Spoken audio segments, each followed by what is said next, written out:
just ask a question? Sure. All right. Which, I gotta say, by the way, FYI, this interview has been a month in the making. Last time we tried this, it was raining. It's been longer than a month. I think we were at the very beginning of December, and we had tried to find some good places to talk, and literally the city would just not. It was like a weird kid's book. Yeah, it would not be compliant. It's like, they cannot be here, they cannot be there, they cannot be here. So it was, but now we've made it here to the hotel. Well, I guess we shouldn't say where we are. Secret. Never know our location. All right, let's see. How did you hear about the role in the first place?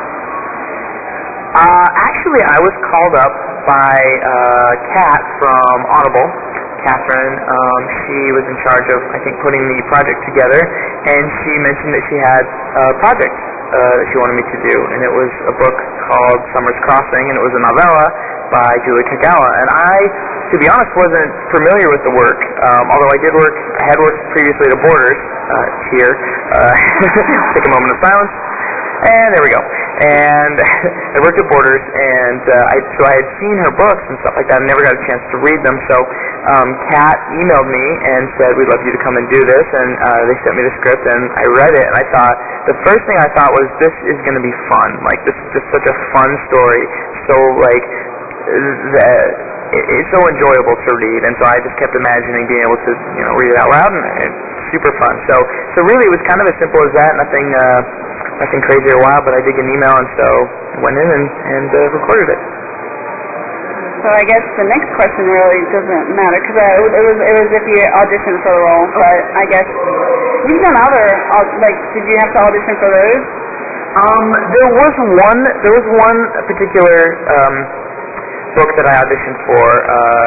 It was called Original Sin by Lisa Desroches, I believe. Am I pronouncing that incorrectly? Oh boy, this is bad. You have to edit this. I should know how to pronounce it. But I did audition for that, for Michael Charzak at Audible, and just went in and read a few pages of the book, and they're very nice and said, "Okay, thank you, we'll let you know if anything happens." So I got an email the next day, and they said, "Yeah, they'd like you to read this book." So that was the only one particularly that I had to audition for. But the other ones were, they invited me to do that just via email. I guess between Summer's Crossing and I guess the other, because you've done full-length books, right? A few, yeah. How long does something like this take to record? Summer's Crossing particularly took one afternoon. I believe it was about 5 or 6 hours. The rule is usually for every 2 hours of recording, you'll probably get 1 hour of polished finished stuff. I mean, at least that's what I've heard, and that's what I've been familiar with. So in that aspect, most of the other projects I've had couple-day projects, like the original Sin book took 2 days to record, and I was only 1/3 of it actually. So there were 2 other voice actors who did it, and they had to, I think it was the same thing. But honestly, being fairly newer into the voice acting realm, I might have used up a little more time than maybe someone who's had a few more years experience and a little with the mouth. So but yeah, it was a lot of fun, and it usually. The longest one was 2 days, and the shortest one was just about 3 or 4 hours. What is the most difficult aspect of recording an audiobook? For me, the toughest thing is not having anyone to play off of, because I love that feedback. I love being able to play off other actors, and just having an improv background is. I've always felt more of a team player than do it all by myself sort of thing. It's kind of like the stand-up realm of comedy, where it's just it's all you. You fail or you succeed all on your own merit. So I love to bounce things off others. So you walk into that booth, and it's a small booth, and there's a little table, and there's a little music style stand and some light, and then you sit down, you open up the book, and you have a sound technician on the other side of the wall, and you have a little chit chat, and maybe drink a little bit of tea, and take a bite of a green apple, and then they say, "All right, let's make some magic," and then it's literally just you in the booth. So you're all by yourself, and so for me, the toughest thing is kind of gauging my own performance as opposed to being able to respond to anybody.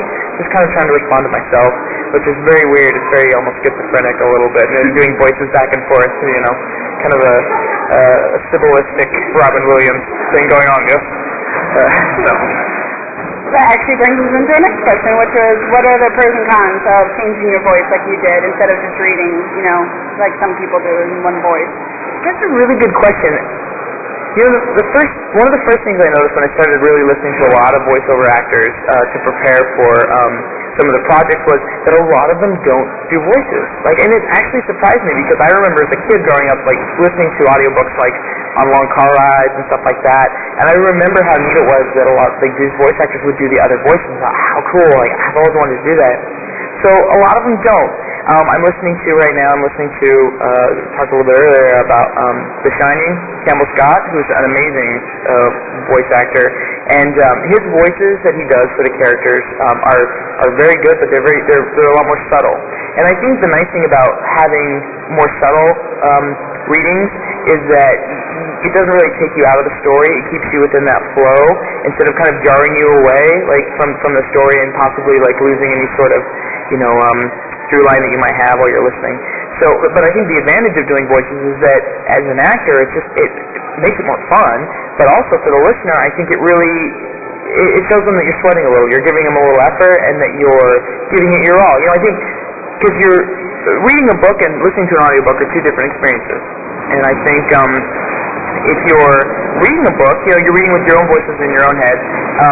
But if you're listening to an actor perform it, I think that's one of the big draws is that you're listening to someone else do it, and so you kind of get to put your own little twist on it. You don't want to take it away from what the author's got, but you want to add a little something to it. So, yeah. If that's not long-winded enough. No, I forgot. There was a question I was going to ask related to that. Well, out of the characters you did, which voice was your favorite? This is going to sound weird, but I like doing the lady's voice. I don't know. There's something about playing the opposite sex that is just kind of it's entertaining in a way, like in the same tradition of, I don't know if this is a terrible example, but this is a terrible example, but Monty Python and all that, when I do the crazy voice, for the lady's voice, weird bizarre voices. So there's something about doing the voice of the opposite sex is always just kind of fun because to me it's always intrinsically kind of humorous, like when a man does a woman's voice, and vice versa when a woman does a man's voice. So for me it's more entertaining to do a lady's voice. It just kind of makes myself laugh. So yeah, the lady's voice. That's always good. It's always easier for a guy, I think, to make a lady's voice than it is for a lady. Really? To do a guy's voice? Yeah. Oh, okay, yeah. It's hard for us to, that it's dirty. I'll tell you this, it's so true, when ladies, it's like Victor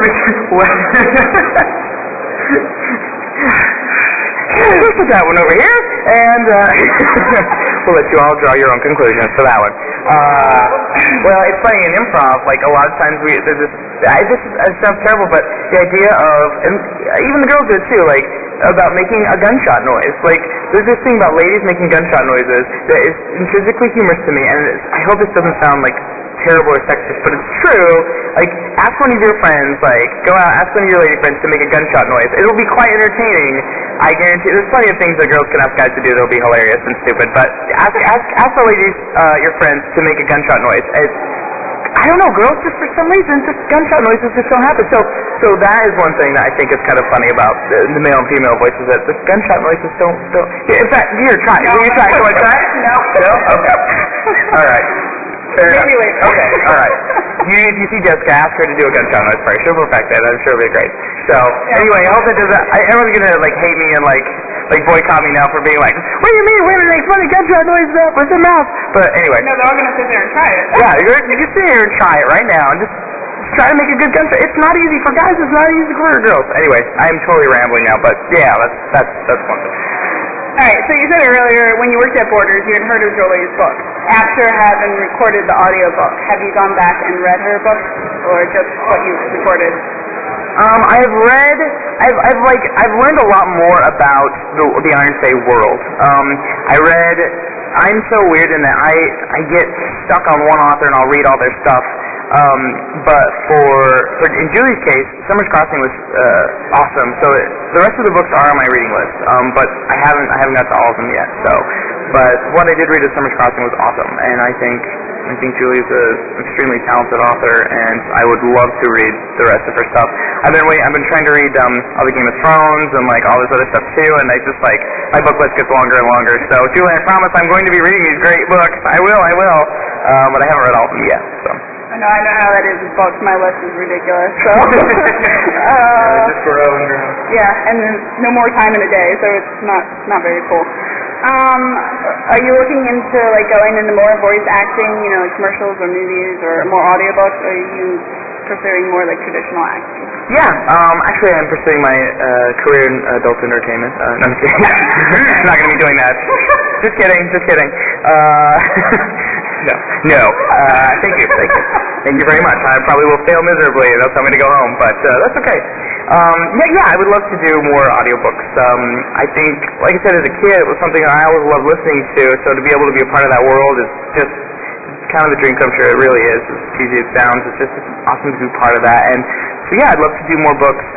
A dream of mine is I'm a huge Stephen King nerd, so a huge dream of mine is someday read a Stephen King book. If you're listening, Mr. King. But it's all great. I feel very blessed and lucky to get to do it. So yeah, I'd like to do more movies, television, and audiobooks. Yeah. After I've done like Julie's, and I'm assuming, have you read much like beyond adult books, or would you wanna record more along the lines of adult books, or like more? Would you be interested in more like young adult books, or either? I think the young adult genre at this point in time has some of the best authors that we have seen. Kind of how TV is the medium right now for writers. I think a lot of times, like for screenwriters, like I think there's so much good TV going on right now. I think young adult is the same thing with authors, like novelists, because I think you have to be so creative in order to hold your audience's attention. In that, I mean, honestly, a lot of teenagers are less apt to read. There are teenagers. I was a kid who read a lot. I was a big reader. I was a huge book nerd. Like totally book nerd.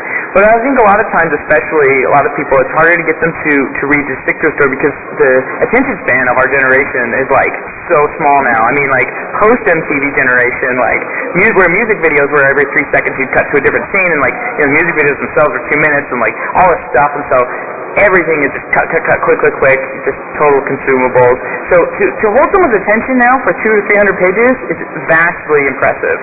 And so I think young adult authors really have that. I think Julie has done that with, with Summer's Crossing, and obviously by the massive amounts of fans that she has, like she's done that with her other books. So I love the young adult genre, because I think I would love to do more of that, because it is creative. It's very creative and very I think you have to have a great voice in order to reach people in the young adult genre. Did you connect with Puck at all, and how did you feel about his sense of humor? I love Puck. That was one of the best and most exciting things, was to know that I got a chance to try my hand at Puck, the great character Puck. What a fun character, yeah. There's so much to relate to him. He's so everything with him can be turned into something humorous, and I think that is a great strength for anyone to have, is to be able to take something and to make it funny, or to take a serious situation and turn it humorous. And I love that about him, and I love that about his character. But yet, I mean, when push comes to shove, Puck is a smart creature, a smart character. He always had an idea, and his ideas, seemed to work. So that was another thing, is he had some brains behind that, and also he was deeply committed to Megan. So I think commitment and humor and brains, isn't that what we're all looking for at the end of the day? Someone with those things. So yes, I think Puck's a great character. I felt very lucky to get to read him particularly. That's why I don't understand why more people don't like Puck, because who doesn't like somebody who can make you laugh and is like committed to you? And I agree. You know what? Because let's be honest. Looks can fade and talent can dim, but if you can make somebody laugh, that sticks around for a while. Usually doesn't go anywhere. So. Nope. Oh well, no losses. Fair losses. You want to go with that? Fine. No. Not too myself. How do you feel about being known as the voice of Puck? Is it intimidating at all? Yeah, kind of, a little bit. Like, I never thought I would kind of get to fall into these shoes, to be able to, these fun, curly, iron face shoes, but I love them, and I don't know what kind of shoes Puck wears. I would assume Adidas, maybe. I don't know. That's what I would. No. But yeah, it's slightly intimidating because you want to, particularly you want the audience to connect with what you're reading, and also with what they're reading, and also to hear the author especially say that they enjoyed it. That to me is very fulfilling because it's their work, it's their words, and it's their medium. So that's you're kind of serving their work. And so if they like it, if hearing Julie enjoys it, then to me that's a huge compliment. And to hear that fans love it too. So it is intimidating, but more so fulfilling because it is something important to people. So I love being part of that. Yeah, Julie definitely loves it. She's the one that told me to buy it. So. She is. Let's see. Is there any other projects in the future that you would ever accept to do, like the voice of Puck, whether it be Julie's or not? Yeah. Oh, definitely. I would try my hand again at Puck any day of the week. Yeah, absolutely. Maybe something along the lines of, I don't know, any genre, like maybe some absurdist Puck or some Dadaism Puck where it's just totally nonsensical and crazy and wild and I don't know, just getting out there into the weird realm. I think that's a genre too that just the kind of strange, like extremely strange stuff that I love, like H.P. Lovecraft, stuff like that. Just really kind of bizarre. So the more bizarre, the better. But Puck-wise, yeah, I would absolutely, especially in this series, because like I said, I love Julie's work, so I would read. If she wanted me to play Fawn number 7, I would be happy to read just Fawn number 7. Come into the studio, Fawn number 7, you are ready to read. Oh my! All right, thank you very much. Have a nice day. All right, so it's just like, yeah, I totally would. Yeah, because she's currently working on a spin-off series. I'm kind of curious to see if any characters, especially Puck, since he doesn't end up with anybody, if he'll be making an appearance. That would be interesting. I hope so. Yeah, I do. Yeah. We're hoping, Julie. Please. Yeah. Bring more Puck. Let's see. Is there any character that, like, from any other book that you would want to do the voice for? For any other book particularly, or specifically to the Iron Fae, or either book? Any character that I would like to do, anything in particular? Not necessarily. It'd be fun to do like a biography of somebody. I think like someone's biography, like an entertainer. Like I'm a huge fan of the Marx Brothers, so like to be able to read one of their biographies would be fun. But character-wise, I can't think of anything in particular. No, I would always love to. There is a series that I used to read as a kid called. It was written by John Bellairs, and it was things like The Curse of the Blue Figurine and those kind of books. Starring Johnny Dixon. It was like it's kind of precursor to kind of Agatha Christie meets Harry Potter sort of thing. And it was young adult books, and I read all of them voraciously when I was a kid. So maybe to get to do some of those books would be awesome. Like I would love to get to do those. But I don't even know if they're out and available for audiobooks. But if you haven't got a chance to read those, check them out because they're such good books. They're so very like Harry Potter, like I said, meets Agatha Christie. So it's a lot of fun. But I would do that. I'll add it to my ever-growing list. Yeah, I know, right? Our Christmas scroll of like hundreds of books. Yeah. Have you received many fan opinions, positive or negative, about being the voice of Puck? The fans that's been the coolest part. The fans have been so generous and very kind, and just reading a few of the comments on like some of the pages and stuff, and how much they enjoyed. First and foremost, and most importantly, Julie's words, and then kind of every now and then they'll say, we enjoyed the performance, and so that makes me feel really happy. Like I said, if Julie's satisfied and the fans are satisfied, that's all that matters to me, because I just think that that's who's important is to entertain people at the end of the day. So yeah, it's been very positive, very very nice. That's always good. Have you had the opportunity to meet Julie, or at least the chance to speak with her? No, I haven't, but we have, Twitter's a wonderful medium, where you and I have been able to chat as well, and Julie, I talked to Julie over Twitter a few times, and So no, but I'd love to get to meet her. I think she seems like just such a vivacious and bubbly and like fun person. So I would love to get to meet her anytime. So Julie, if you're ever in New York City, let me take you out to lunch. I know I read that you like sushi, so we'll go get sushi. Let's see.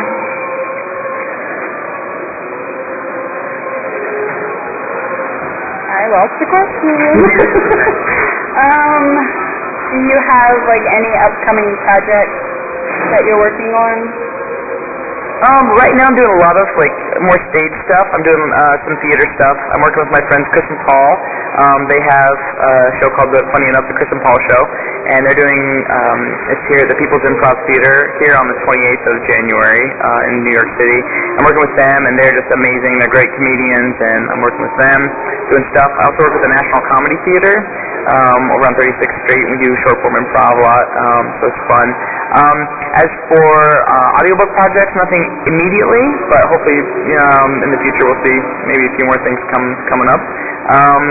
But yeah, just I'm out there kind of doing the actor thing, just auditioning and just kind of working my way into whatever I can get my greedy little hands on. So yeah, so whatever happens, I don't know. I'm of the opinion that like whatever happens. But you got to work for it. But like, so I'm just looking forward to this year. I think this is gonna be a great year and lots of fun things coming up. So we'll see. Hopefully it's a good year, because it might be the last year. Yes, right? Thanks a lot, Mayan, for ruining the party.